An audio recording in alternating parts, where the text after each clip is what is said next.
So then that was your first taste of promoting. 1971, that. And then throughout those course of the year, I was always thinking back on my mind I needed to build my own venue because I had every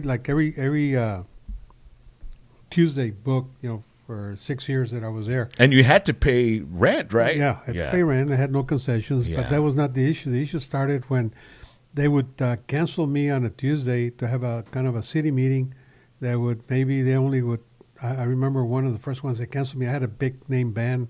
Let's say Agustin Ramirez back in the days, a sellout show.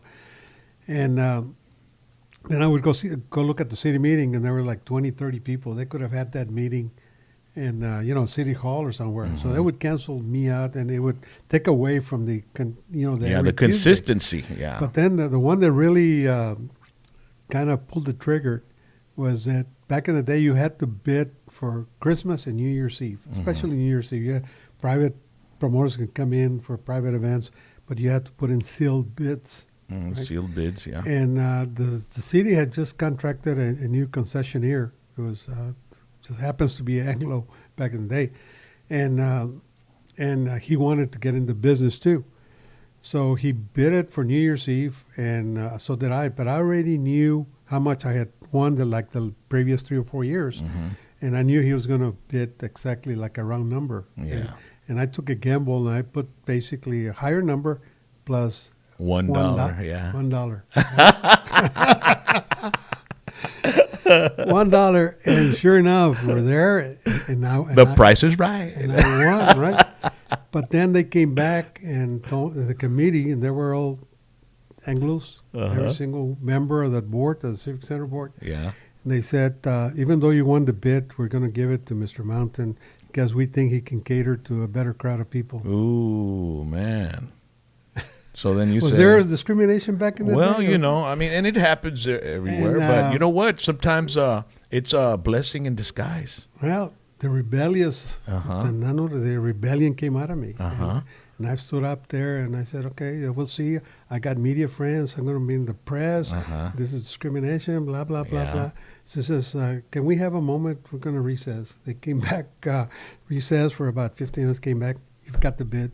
Yeah. I want it. But, that one really irritated me. Yeah. So I said, man, I got to start looking. If I'm going to be putting up this kind of politics, I said, I better go look for my own venue. That's when I started searching for the future La VILLAREAL. Wow. That is amazing, man. I mean, so then what happened after that? I mean, how did you find the VILLAREAL? La VILLAREAL Convention Center, was it already a building, or did you build it from the ground up, or what happened? I started looking at existing, but back in the day, there were no big enough warehouse big enough to do what I wanted to do. I wanted to do something bigger for the future. I wanted to hold something that could hold at least 2,500, 3,000 people. The Civic Center, when they expanded it there, could only hold 1,500. So I started looking properties, and I just went to see Lloyd Benson. At that point, they had created what they called the Lloyd Benson Loop, the expressway on 83. And they owned the majority of the property, but kind of expensive back in the day. But this one particular older person had 40 acres on Benson Road and Expressway. And I approached them, and right away, we you can tell right away, we became, there was that chemistry between him and I, and started talking and became friends with my longtime 35 years, Lucy. Everybody that were in the music industry, everybody knows Lucy, right? Yeah. It's in the book. The first one I thank for the history is thanking Lucy. And he would come and leave Lucy and me some great. So we started negotiating, and he gave me a deal, basically an offer I couldn't refuse.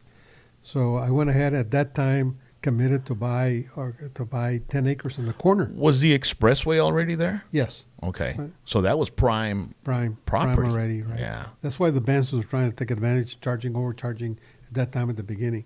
But there was nothing out there. I mean, Benson Road, a lot of people, even Otto Brand, who was the mayor at the time, that time I was the first few years of mayorship, you always thought the VILLAREAL was in Mission. It's in McAllen. Right on this side. Well, it was basically it's up to Taylor Road, right? It was county controlled, but McAllen jurisdiction. Okay. And he always said, the VILLAREAL in Mission, because he didn't particularly like La VILLAREAL because he figured that all I did there was rock concerts, and rock concerts was and the devil. People like me were drugs, showing up and tell you, man, rock. the riffraff of society. Well, I got an article there about talk about that. It's, on the book. In it's the book. called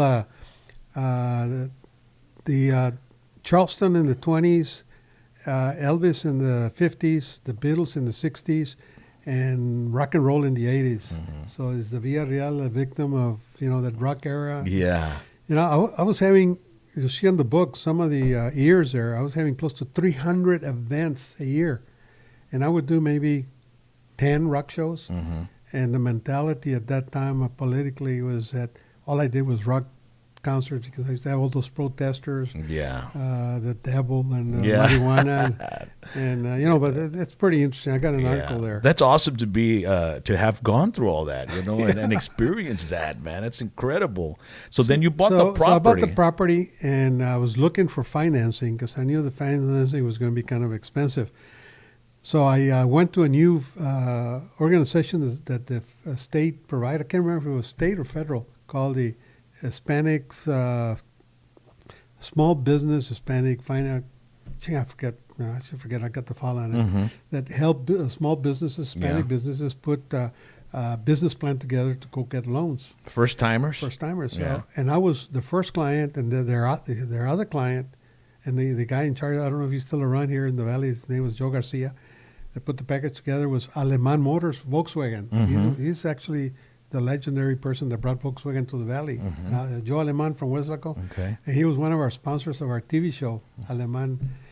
And I see the daughter and son once in a while to my Tejano. When I bring you back in to do the show another time, we'll talk about your dad's TV show and all that too. We'll get to that because we can be here like for 2 or 3 days, folks. Then we got my uncle Rafael Ramirez. Yeah. And then we got my other uncle that went to World War II, the only Hispanic that landed in Normandy. Yeah. And then we got my compositor Rafael Ramirez Lloreras. Then my other uncle, the first Hispanic chief of police in Mission, Jesus Maria. So the Ramirez brothers. Yeah. My father's another story. Yeah. But going back to looking at banks, I went all over that package, all over the valley, all the banks. Everybody denied my loan. They wouldn't even, some wouldn't even give me a time of day. And I went to, at that time, my father had formed a company with other Hispanic leaders, Metropolitan National Bank, and the president, Leonel Garza, was the president. And then he took it upon himself to go to different banking institutions in the United States to get the loan.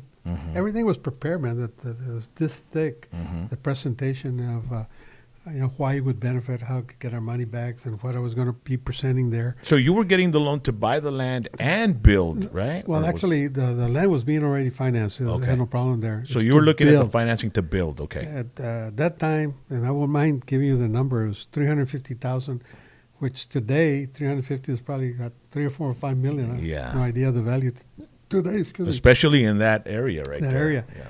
So no success either. So one night I was partying at a club here in McAllen. I got introduced to an insurance agent. And insurance agent said, I told him the whole story, blah, blah, blah. I said, hey, we'll finance you. No problem. We'll give you the loan. The only requisite is that you have to insure yourself for the loan with us, with the insurance company. Great. Let's do it. The only problem is you're going to have to inner financing with the local bank. Nobody wanted to see me. Who's going to inner finance me? Mm-hmm. So my father said, you know what? Let's go see Elliot Bottom at First State Bank and Trust Company. And he had been my father's banker forever for Falcon Records. And the man was known to be kind of a straight, kind of serious all the time. And I says, man, I don't know if I can have the confidence to talk to him, but because of my father, he got me the audience. So I went in there, and I made basically just a verbal presentation. I didn't bring nothing, just wanted to see his feel. And he says, great, no problem. He says, but why go through the insurance company? I'll loan you the money. I said, what? Bring me the whole presentation, and we'll take care of it. I was shocked. He said, okay, come back tomorrow. Bring me all the paperwork. I walked out of there completely stunned. Mm-hmm. I couldn't believe it. Here, 1970, 1977. This was at the end of June, 77. and came back. I can imagine the excitement you felt inside. I wanted to bust because you already knew what you were capable of doing with a venue like that. You seen those commercials on TV? Says, "I got the job. I got the job. Yeah. I'm getting the loan." Oh man! And so I went.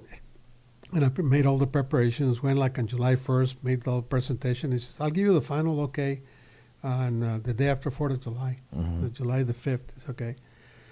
I couldn't sleep that 2-3 days, and showed up, and he says, okay, just sign here. The only thing I did was, he said, there's only one requisite. He says, what?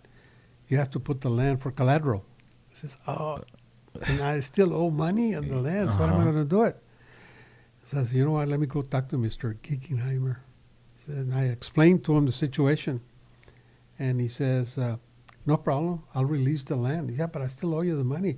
Is there a promissory note or something? No, just the word you and me handshake. Wow. The handshake of a gentleman. Yeah.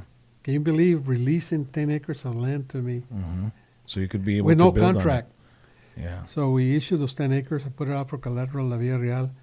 And 90 days to groundbreaking ceremonies, which was September the 3rd, exactly 90 days. December the 3rd, I opened up the VILLAREAL. Wow, 1977. 1977. And the rest is history. The beginning of an era, a 30-year era. Wow, man. Historic events in the Rio Grande Valley. That is awesome, Nano. Unbelievable, right? Yeah. Nano, thank you so much. I appreciate it. This man right here brought a lot of entertainment to South Texas, the Rio Grande Valley. Everybody knows this guy, Nano Ramirez.